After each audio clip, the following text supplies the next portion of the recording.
Welcome to our channel. Today we how to improve your financial knowledge with Khan Academy, beginner guide step by step clearly.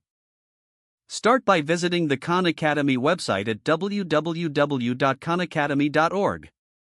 Create a free account if you don't already have one. Once logged in, navigate to the subjects menu at the top of the page. Select the Finance and Capital Markets section. Explore the variety of courses available in this category. Begin with the introductory course titled Personal Finance. Click on the course to access video lectures and practice exercises. Take notes while watching the videos to reinforce your learning. Complete the practice exercises after each video for better understanding.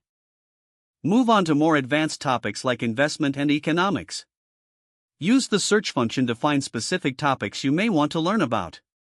Engage with the community through Khan Academy's discussion forums.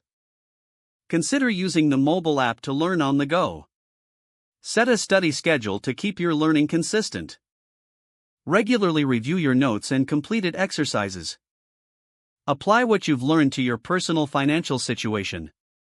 Seek additional resources and materials if you want to deepen your knowledge. Celebrate your progress and set new goals as you become more confident in finance. If the page does not load, refresh the browser or try again in a private or incognito window. Make sure you are using the correct email address, then retype it carefully to avoid small typos.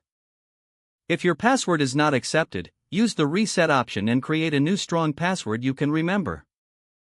Check your spam folder for verification or security emails, then complete any requested confirmation steps. Enable two-factor authentication if available to improve account security and reduce unauthorized access risk.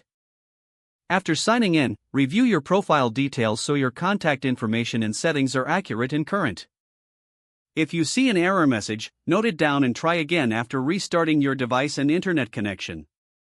Log out when you finish, especially on shared devices, to keep your account and payment information secure. If the page does not load, refresh the browser or try again in a private or incognito window. Make sure you are using the correct email address, then retype it carefully to avoid small typos. If your password is not accepted, use the reset option and create a new strong password you can remember. Check your spam folder for verification or security emails, then complete any requested confirmation steps. Don't forget to like this video and subscribe to our channel for more step-by-step tech guides.